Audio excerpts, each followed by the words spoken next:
speaking of people dying, let's talk about Xbox.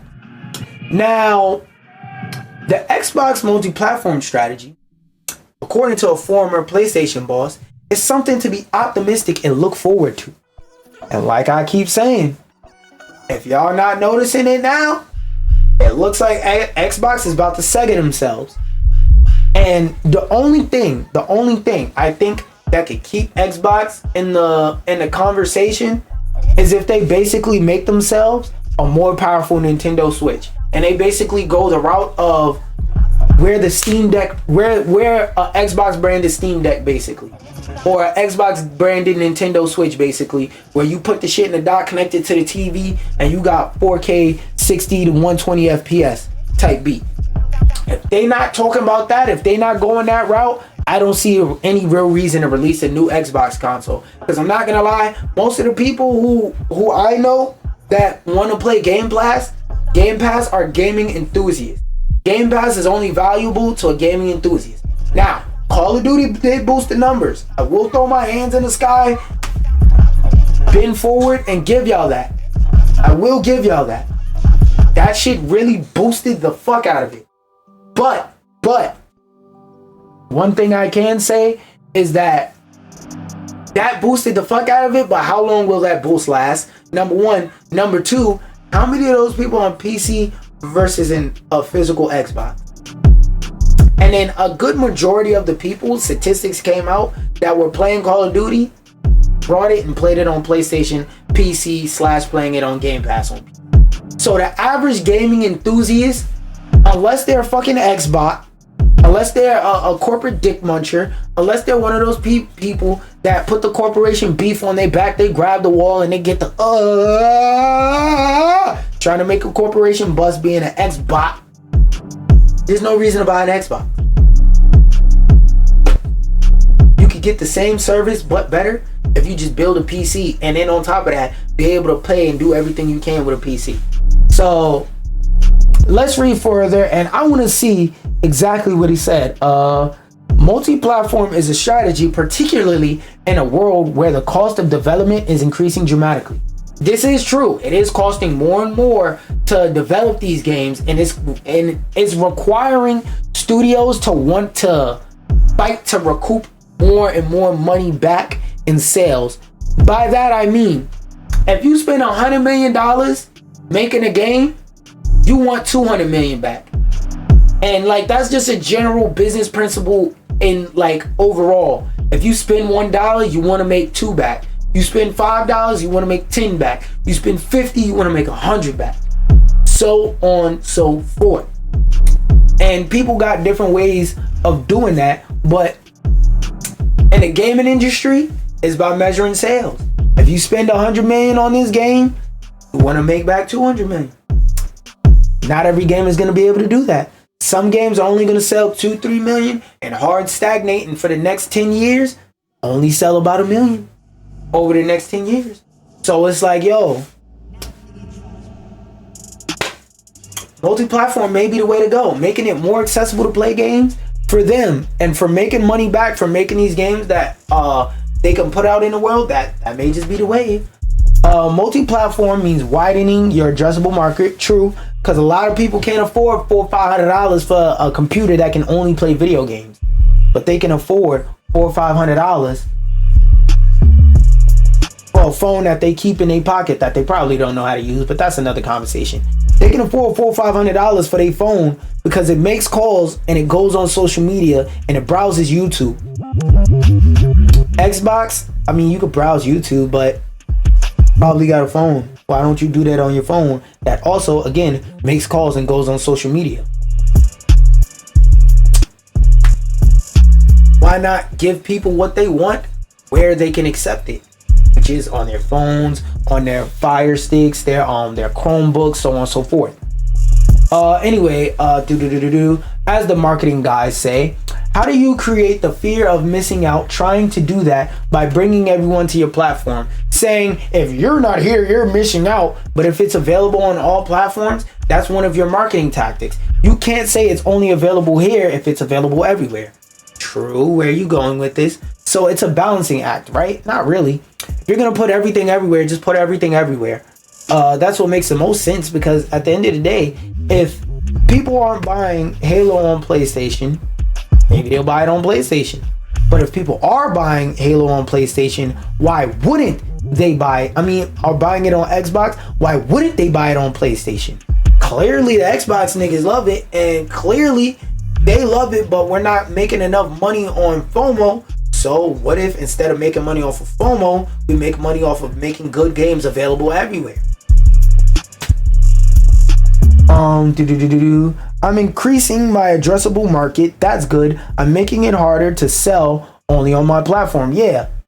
Some of those days, I don't want to say those days are dead, but for Xbox, those days are over.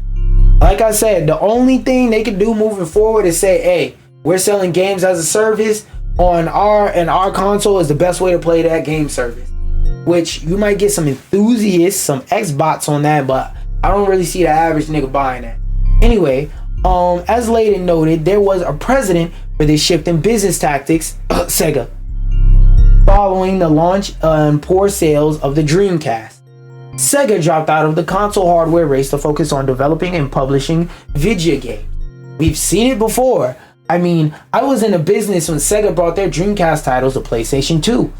And in time, yep, that's the thing. Started a sentence off with a fucking conjunction. You could have just made the and lowercase and dropped the fucking period. Dipshit didn't translate the fucking quote in the text properly. Yo, what is when niggas starting sentences off with conjunctions? I don't get it. I paid attention in English class. I was specifically told that the way that a conjunction works, it defeats a bit. All right, let me tell you why this pisses me off. The idea of a conjunction is to connect two ideas to each other. Think of it like this is, I don't know, Brooklyn, this is Manhattan. You put, I think it's a Verrazano. I could be wrong, but it really doesn't matter what the fuck the name of the bridge is. My point will still make sense. You got Brooklyn, you got Manhattan. They're two separate land masses that don't naturally connect to each other. So if you wanted to go from Brooklyn to Manhattan, naturally there wasn't no way to do it. So a group of people got up, they made a bridge, called it the Verrazano Bridge, and it connects Brooklyn, Manhattan. So now if you're on Manhattan and you want to go to Brooklyn, or you're in Brooklyn and you want to go to Manhattan, you just go across the Verrazano Bridge. That's what that's supposed to be, a bridge. So they turn from bridging the gap to turning around and saying, man, fuck this bridge, blow it up. We don't need Brooklyn anymore. That, so to speak, that's basically what happened. Wait. I'm tripping. I tried to wrap it around too fast. But, yeah. To link two ideas to each other, right? Imagine if there was a bridge from Brooklyn to Manhattan that wasn't the Verrazano, and they just decided to build the Verrazano Bridge to the middle of the ocean. That wouldn't really make sense. What are you connecting the bridge to? Nothing. That's why you can't put a conjunction at the beginning of a sentence. You're connecting the idea to nothing. But wrapping back around to Sega, Sega became a software-only company, and that has been a great transformation in that respect. Yeah, Sega went from struggling to slightly less struggling. Microsoft has two big games on the way to PS5 consoles this very year. Last year it was confirmed that Indiana Jones and the Great Circle would reach that platform several months, so basically it was a timed exclusive, after its Xbox and PC launch. And last week, the company revealed that Forza Horizon 5 will also race onto the PS5 in spring. I mean, I'm pretty sure racing enthusiasts are happy about this, but I don't give a fuck. But that is a big Xbox heavy hitter, and chances are they put one of their big three on PlayStation. Don't be surprised if the other two come to PlayStation. Because again, like they said, they're trying to Sega themselves. In terms of hardware, Xbox Series X/S sales are reportedly behind the Xbox One at the same point in both of their life cycles. Because most people who are gaming enthusiasts don't have to choose an Xbox at all because there's no Xbox exclusives. PlayStation still has a fuck ton of JRPGs that will probably be trapped on its hardware and never moved off for the rest of eternity. One, because all the PlayStation consoles so far, even PS4, have console exclusives, like especially if you play ARPGs or JRPGs. that are just locked to the fucking console, and for some odd reason will just never move off the console, and games that will also never die and never translate to PC, like I said. One, and they have other cool shit like Astrobot. They have a couple cool timed exclusives like Stella BBL. I think it was a cool game, but everybody else didn't agree because nobody fucking played it. Rise of the Ronin, fucking, this is not going to be a timed exclusive, but Astrobot. So it's like, we have amazing things like that on PlayStation that will never leave PlayStation versus Xbox.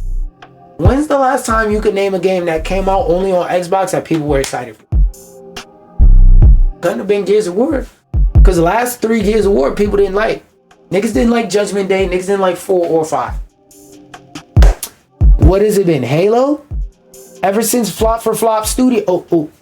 It's not Flop for Flop no more. It's Halo Studios.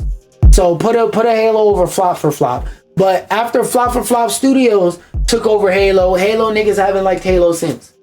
And Infinite got shuttered within 2 years. I think it was a year, but I'm gonna give it some grace. Within 2 years of starting up, that shit's cooked.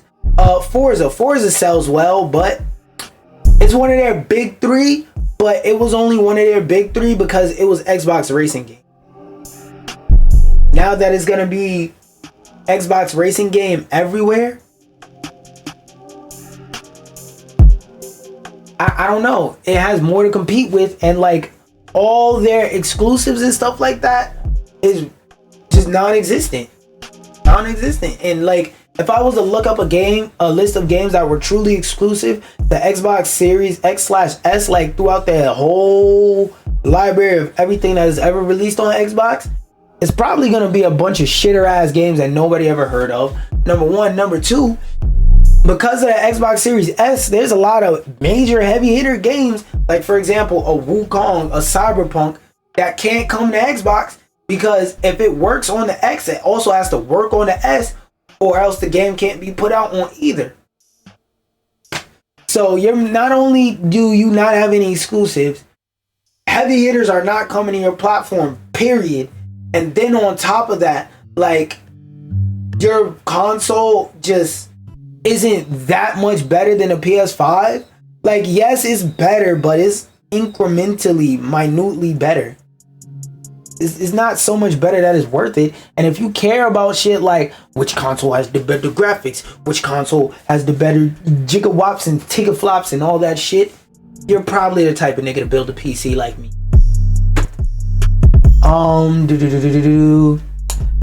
The good news for Microsoft is that its multi-platform approach appears to be paying off, as it was apparently the #1 video game publisher in 2024 December, thanks partly to its Call of Duty games.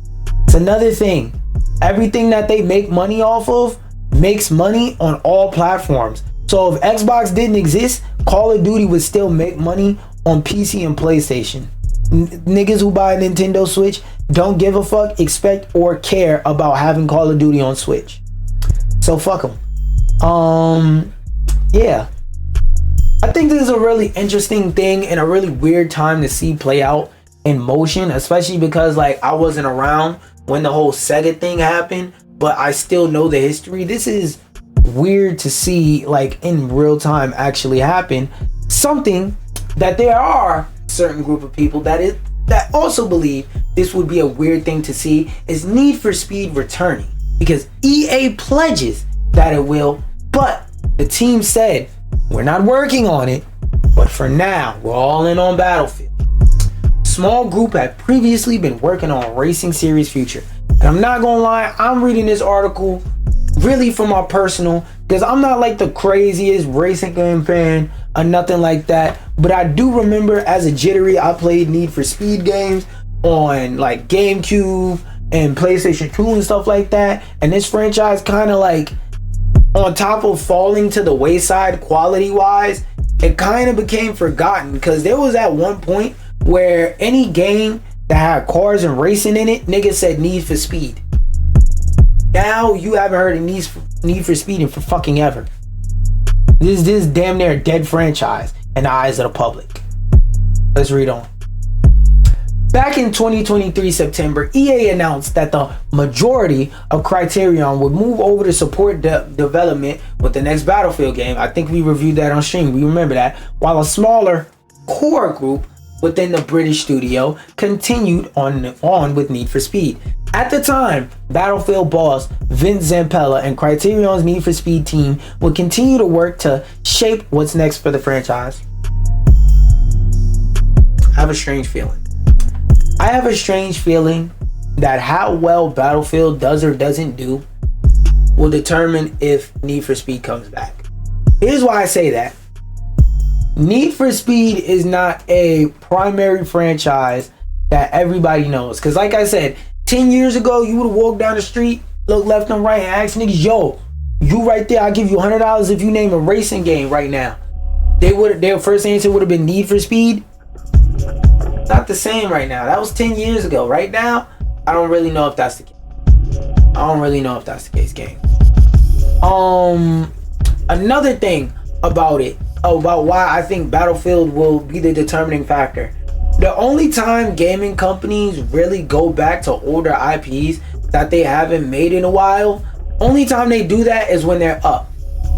So if they're not up, I don't think they're gonna revive this old ass franchise that barely anybody plays in order to like, what's the words I'm looking for? They're not gonna revive a dead franchise to make money, because the Need for Speed franchise is beloved within its community, but its community is not that big anymore. Because as I said, the last couple Need for Speed games, quality-wise, said, and they dipped down. So the community is smaller, and the game hasn't released in fucking ever. So the community is even smaller. If Battlefield does well, they might take a chance making this, because there's no predictability to their profitability of making this game. So if Battlefield doesn't do well, if Battlefield comes out and again it has a shitty day one like it always does, them niggas not gonna get any rest. They're already not gonna get any rest because they work at fucking EA, and EA is known for having terrible crunch culture. But on top of having terrible crunch culture, they're not gonna have any rest because they're gonna be tirelessly working not to just make a game, but to make the game fucking run. My advice is never treat Battlefield like in Fallout. They'll patch the game in the playability eventually over like the next year after it's out. But the first year while it's out, buy that shit on console, and I hope you don't get that many glitches. At the time, Battlefield boss Vince said Criterion's Need for Speed team would continue work to shape what's next for the franchise. In the 18 months since, we've seen additional content arrive for 2022's Need for Speed Unbound. Didn't even know they dropped a new Need for Speed in 2022. I thought the last one they dropped was like on the Xbox One. I should tell you something. The series' latest and last launch to date, but no word on what's next after that. Surprise, we're still here. Developer Criterion Games wrote in a blog post in 2024 February when it celebrated Need for Speed's 30th anniversary. Today, it sounds like what's next for Need for Speed is still some way off, even if there's a commitment to the series long term. I don't know. The Need for Speed team at Criterion are joining their colleagues working on Battlefield. He said in a statement to Eurogamer today, as a company, it was important to us to take that last year to listen to our Need for Speed community and use their feedback to create content for Unbound. With an increased understanding of what our players want and a Need for Speed experience, we plan to bring the franchise back in a new, interesting way. See that? The fuck?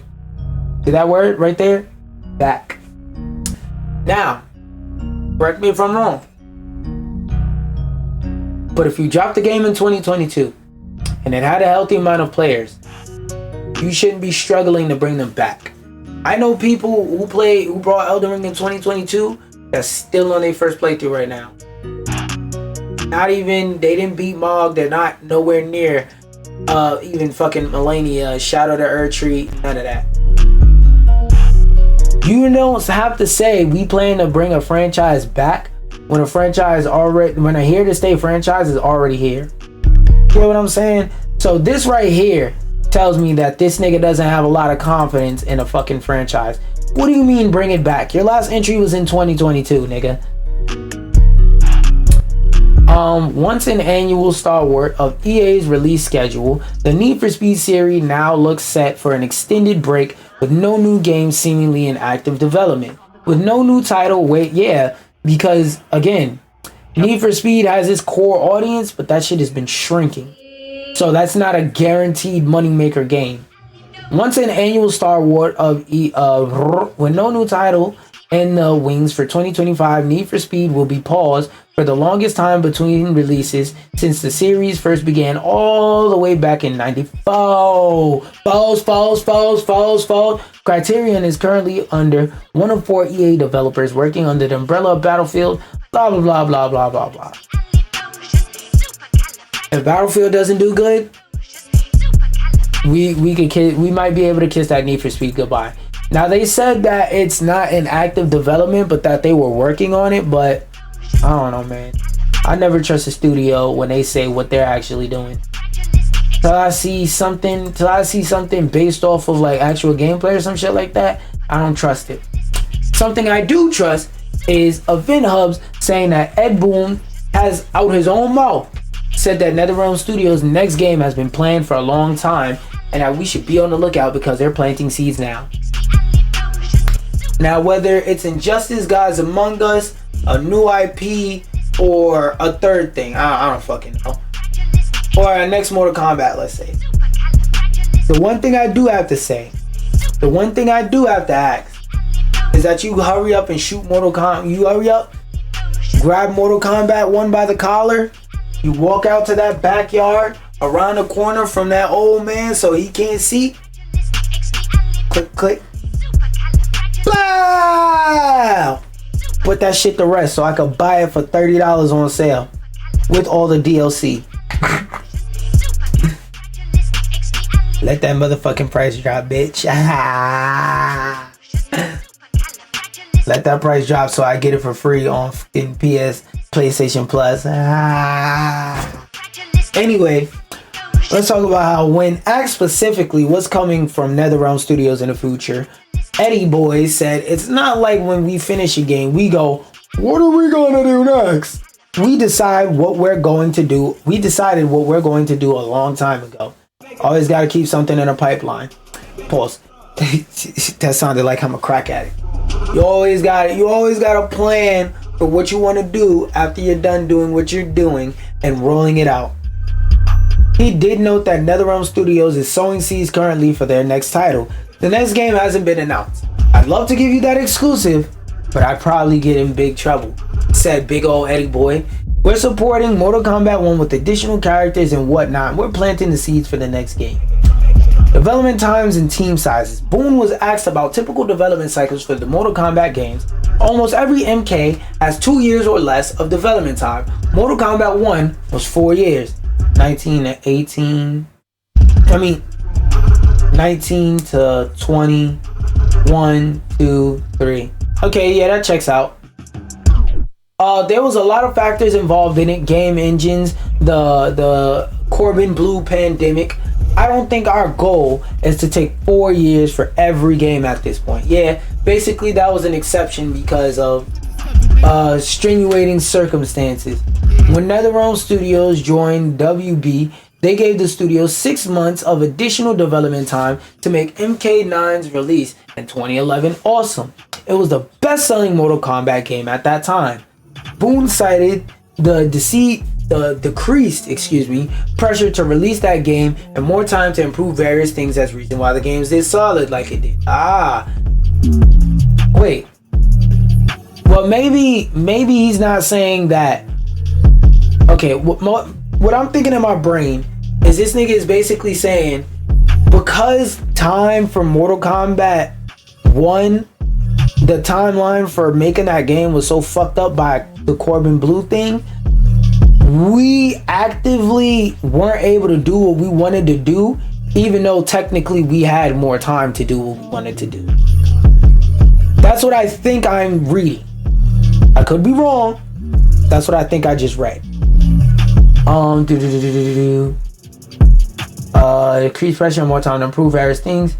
Big ol' Eddie Boy noted that the first Mortal Kombat game released in '92 and had 4 people working on it for 8 months with less than $1 million budget.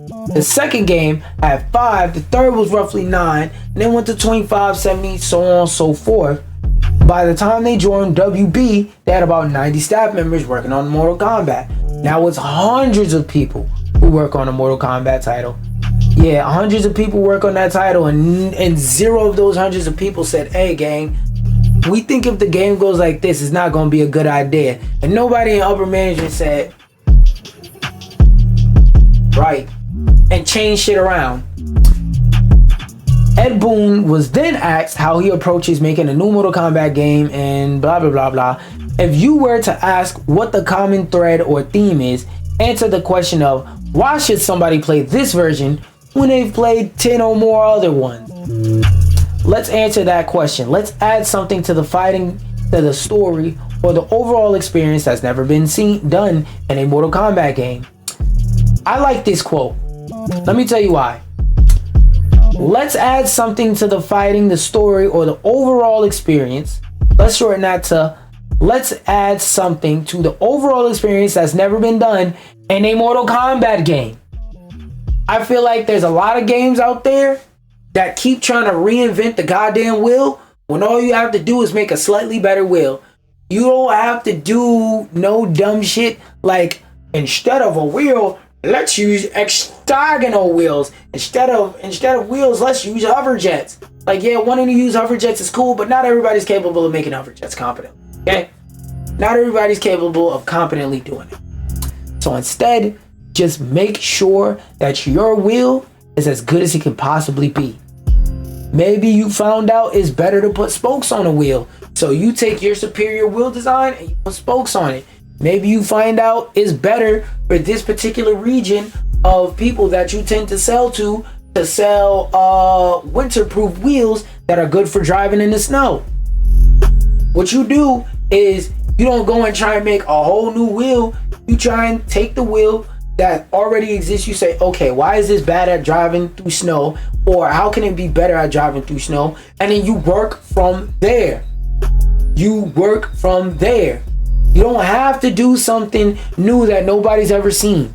Just do something that nobody in your audience has ever seen. There's nothing new under the sun. Nothing. Even what I'm doing, not new. Not new. But this is the first time I'm doing. So it's different from me and my audience that I'm garnering. Okay? Going forth. And ideally has never been done in another fighting game or video game.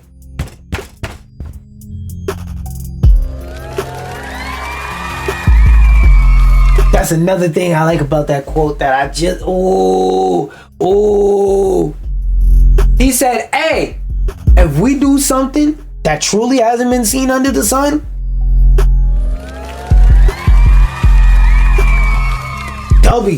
W, great. But that's not our focus. Our focus is to put forth the best experience of the unique thing that we created forth. I like that. Boone cited MK1's cameo system as a unique and special thing about the latest entry in the franchise. When covering some potential pitfalls they run into the past, Eddie Boy said that releasing games in the same franchise too often was an issue. That's a fact. There is such thing as market saturation. So we went a few years where we were releasing them, in my opinion, too frequently. Yeah, DC versus Mortal Kombat. I like the game, but subjectively and objectively, objectively, that game was ass. Subjectively, I fucking love that game. But objectively, that game was fucking terrible. And if you're having trouble understanding the difference between objective and subjective, an objective goal is based on something that can be factually measured. A subjective goal is based on a nigga's opinion. So, for example, objectively, this tie is orange. Subjectively, this tie looks fucking cool. Somebody could see this tie and be like, bitch, that shit look ass. We would call that a fucking colonizer. But objectively, unless you're fucking colorblind, which does not change the fact that the tie is orange, this tie is orange. So Objective fact, this tie is orange. Subjective fact, I like that this tie is orange. There was one year where we did 3 games in 3 years. Mortal Kombat Deception, Shaolin Monks, and Armageddon. I felt like there were periods of time where we overexposed MK, but then we gave it a rest, and then people said, where's my next Mortal Kombat game? Yeah, that's true. You gotta give people time to miss you. Closing this out, Boone is one of the people cited by Guinness World Record for the longest running voice actor for Scorpion. Boone was asked if he plays the character he voices in the game. Most of the time, he said. Full interview, blah blah blah blah blah. Y'all can look at the bottom of the screen. Y'all can zoom in and find a full interview. But yes, I enjoy seeing this developer talk about some shit he loves, and I enjoy that. Like, even though they dropped a stinker, Mortal Kombat has came back from drop